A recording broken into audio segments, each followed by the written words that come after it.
بسم اللہ الرحمن الرحیم۔ تاریخ اہل بیت کی شہادتوں کے پرسوز واقعات سے بھری پڑی ہے، جس کو بیان کرنا اور سننا کسی کے بس کی بات نہیں ہے۔ اسی طرح جنت کے وارث اور نواسۂ رسول صلی اللہ علیہ وآلہ وسلم حضرت امام حسن علیہ السلام کی شہادت کا واقعہ بھی نہایت دلسوز اور درد بھرا ہے۔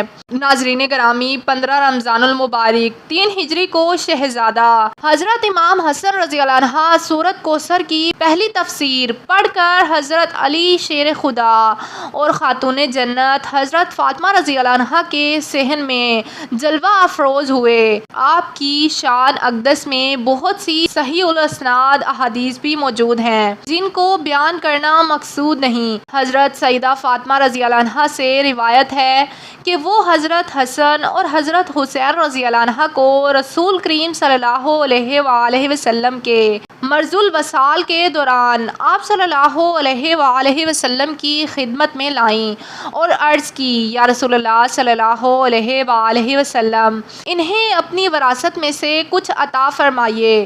رسول کریم صلی اللہ علیہ وآلہ وسلم نے فرمایا، حسن میری ہیبت اور سرداری کا وارث ہے اور حسین میری جرات اور سخاوت کا وارث ہے۔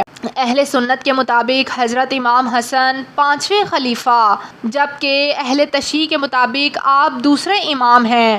ہجرت کے تیسرے سال جب حضور اکرم صلی اللہ علیہ وآلہ وسلم کو پہلے نواسے کی پیدائش کی خبر ملی تو آپ اپنی چہیتی بیٹی حضرت فاطمہ رضی اللہ عنہ کے پاس گئے۔ فرمایا، اے فاطمہ رضی اللہ عنہ، بیٹے کا کیا نام رکھا ہے؟ بی بی فاطمہ رضی اللہ عنہ نے فرمایا، اے رسول خدا صلی اللہ علیہ وآلہ وسلم، اس کا نام حرب رکھا ہے۔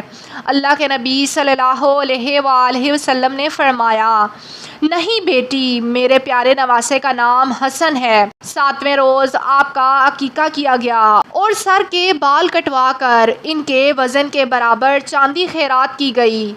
آپ کے بابا حضرت علی شیر خدا رضی اللہ عنہ کی شہادت کے بعد آپ منصب امامت پر فائز ہوئے۔ اس وقت آپ کی عمر 37 سال اور 6 دن تھی۔ حضرت علی رضی اللہ عنہ کی شہادت کے بعد عبداللہ ابن عباس رضی اللہ عنہ کی تحریک کے بعد قیس ابن سعد عبیدہ انصاری نے امام حضرت حسن کے ہاتھ پر بیعت کر لی۔ قیس ابن سعد انصاری رضی اللہ عنہ کے حضرت امام حسن کی بیعت کرنے پر جتنے بھی لوگ وہاں موجود تھے، سب نے حضرت حسن رضی اللہ عنہ کے ہاتھ پر بیعت کر لی۔ وہاں تمام حاضرین کی تعداد تقریباً 40,000 تھی۔ یہ واقعہ 21 رمضان 40 ہجری بروز جمعۃ المبارک کو پیش آیا۔ ابن عباس رضی اللہ عنہ نے کھڑے ہو کر تقریر کی اور لوگوں کو بیعت کی دعوت دی۔ سب نے خوشی خوشی بیعت کر لی۔ آپ نے آنے والے وقت کا اندازہ لگایا اور وہاں تمام حاضرین سے شرط رکھی کہ اگر میں جنگ کروں تو تم جنگ کے لیے تیار ہو جانا، اگر میں صلح کروں تو تم صلح کر لینا۔ سب نے اس شرط پر لبیک کہا۔ اس کے بعد حضور نبی کریم صلی اللہ علیہ وآلہ وسلم کی حدیث کی روشنی میں کہ میرا بیٹا حسن 2 گروہوں میں صلح کروائے گا اور جنگ و جدال اور خون ریزی کو روکے گا کے تحت خلافت سے دستبردار ہوئے۔ صلح حدیبیہ کی عکاسی کے لیے تخت حکومت کو چھوڑ کر آپ نے جو تاریخی صلح کی، وہ تاریخ اسلام کا ایسا باب ہے جس کی تاریخ میں کوئی مثال نہیں ملتی۔ جگر گوشہ رسول حضرت امام حسن رضی اللہ عنہ صلح کے بعد مدینہ منورہ میں تشریف لے آئے، لیکن پھر بھی آپ نے حق اور سچ کی تبلیغ جاری رکھی، جس کا نتیجہ یہ ہوا کہ دشمنان اہل بیت آپ کی جان کے دشمن ہو گئے۔ ابن سعد نے عمران ابن عبد الحابن طلحہ سے روایت کیا کہ کسی نے حضرت امام حسن رضی اللہ عنہ کو خواب میں دیکھا، کہا کہ آپ نے دونوں چشم کے درمیان قل ھو اللہ احد یہ آیت لکھی ہوئی ہے۔ اہل بیت کو یہ خواب سن کر بہت خوشی ہوئی تھی۔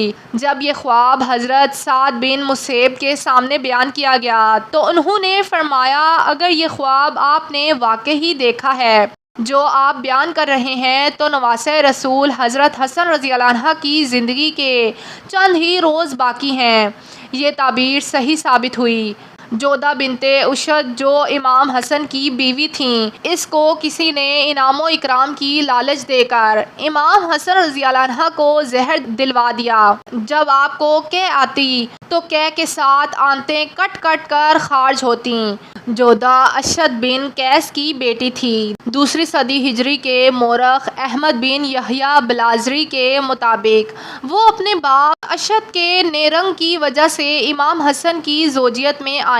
حضرت امام علی شیر خدا نے اشد سے چاہا کہ وہ امام حسن کے لیے اپنے بھائی سید بن قیس کی بیٹی ام عمران کا رشتہ طلب کریں۔ اشد نے چالاکی کا مظاہرہ کرتے ہوئے سعد کو بیٹے محمد کا رشتہ دے دیا اور حضرت علی رضی اللہ عنہ کو اس نے حضرت امام حسن کے لیے اپنی بیٹی جودہ کی تجویز دی۔ ناظرین گرامی، جودہ کا امام کو زہر دینے کے بعد جو حال ہوا وہ بتانے سے پہلے حضرت امام حسن کی شہادت کی منظر کشی کرتے ہیں۔ چنانچہ حضرت امام حسین رضی اللہ عنہ نے دیکھا کہ ان کے برادر محترم حضرت امام حسن رضی اللہ عنہ کو گھبراہٹ اور بے قراری زیادہ ہے اور سمائے مبارک پر حزن و ملال کے آثار نمودار ہیں۔ یہ دیکھ کر حضرت امام حسین رضی اللہ عنہ نے تسکین خاطر مبارک کے لیے عرض کیا کہ اے برادر گرامی، آپ کیوں رنجیدہ ہیں؟ بے قراری کا کیا سبب ہے؟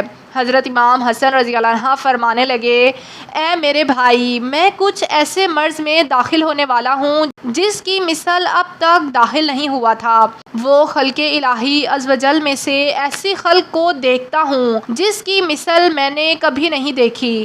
اور اس کے ساتھ ہی آپ نے حضرت امام حسین کو پیش آنے والے واقعات اور کوفیوں کی بدسلوکی اور ایذا رسانی کا بھی تذکرہ کیا اور حضرت امام حسین کو گلے لگا کر زور سے رونے لگے۔ اس سے معلوم ہوتا ہے کہ اس وقت آپ کی نظر کے سامنے کربلا کا ہولناک منظر اور حضرت امام حسین کی تنہائی کا نقشہ پیش تھا، یعنی خود موت و حیات کی کشمکش میں ہیں لیکن بھائی کی آنے والی زندگی کے غموں میں رو رہے ہیں۔ اللہ اکبر! حضرت امام حسن رضی اللہ عنہ کی ہمت اور منزلت کیسی بلند و بالا ہے کہ اپنے آپ سخت تکلیف میں مبتلا ہیں، آنتیں کٹ کٹ کر نکل رہی ہیں، نزع کی حالت میں ہیں، مگر انصاف کا بادشاہ اس وقت بھی اپنی عدالت و انصاف کا نہ مٹنے والا نقش صفحہ تاریخ پر ثبت فرماتا ہے کہ جب ان کے بھائی حسین پوچھتے ہیں کہ مجھے اس کا نام بتائیے کہ جس نے آپ کو زہر دیا، میں اس کو قتل کروں گا، تو حضرت حسن رضی اللہ عنہ فرمانے لگے، بے شک اللہ تعالیٰ منتقم حقیقی ہے اور اس کی گرفت بہت سخت ہے۔ خیر، امام حسن رضی اللہ عنہ تقریباً 45 سال اور 6 مہینے کی عمر میں جام شہادت نوش فرما گئے۔ یہ بات تو سب پر عیاں اور ظاہر ہے کہ آپ کی بیوی جدہ بنت اشد نے زہر دیا تھا اور تمام محدثین نے اس کو بیان کیا ہے، لیکن اس بات پر اختلاف ہے کہ آپ کی بیوی نے آپ کو زہر کس کے کہنے پر اور کتنا انعام و اکرام کی لالچ میں آ کر دیا تھا۔ ناظرین گرامی، روایات بتاتی ہیں کہ جدہ بنت اشد سے حضرت امام حسن کا نکاح امام حضرت علی رضی اللہ عنہ نے 38 ہجری میں کروایا، لیکن جدہ میں سے آپ کی کوئی اولاد نہ تھی۔ انساب الاشراف پر لکھا ہے کہ حضرت امام حسن کی شہادت کے بعد جدہ نے یعقوب بن طلحہ بن عبید اللہ سے شادی کی۔ اس شادی کے نتیجے میں 3 فرزند اسماعیل، اسحاق اور ابو بکر پیدا ہوئے، جس میں سے کوئی بھی جوانی کو نہ پہنچا اور کوڑ کے مرض سے ہلاک ہوئے۔ یعقوب بن طلحہ کے واقعہ ہرہ سن 63 ہجری میں مرنے کے بعد جدہ نے عبداللہ بن عباس کے بڑے بیٹے عباس سے شادی کر لی۔ ابن سعد طبقات البقرہ میں لکھتے ہیں کہ اس شادی سے ایک محمد نامی لڑکا اور قریبہ نام کی لڑکی پیدا ہوئی۔ لوگ ان دونوں بچوں کو بنی مسمت الازواج یعنی شوہر کو زہر دینے والی کہہ کر پکارتے تھے، لیکن بدقسمتی یہ کہ یہ دونوں بھی کوڑ کے مرض سے مرے اور جدہ کی نسل ہی ختم ہو گئی۔ ابن سعد اور ابن اساکر نے لکھا کہ جدہ کی موت انتہائی زہریلے سانپ کے کاٹنے سے ہوئی، ایسا زہریلا سانپ کہ جس کے کاٹنے سے جدہ کی شکل ہی تبدیل ہو گئی۔ ناظرین گرامی، اگر آپ کو آج کی ویڈیو پسند آئی ہو تو اس ویڈیو کو لائک اور شیئر ضرور کریں، اور کمنٹ باکس میں محمد مصطفیٰ صلی اللہ علیہ وآلہ وسلم کے 99 ناموں میں سے کوئی ایک نام ضرور ٹائپ کریں۔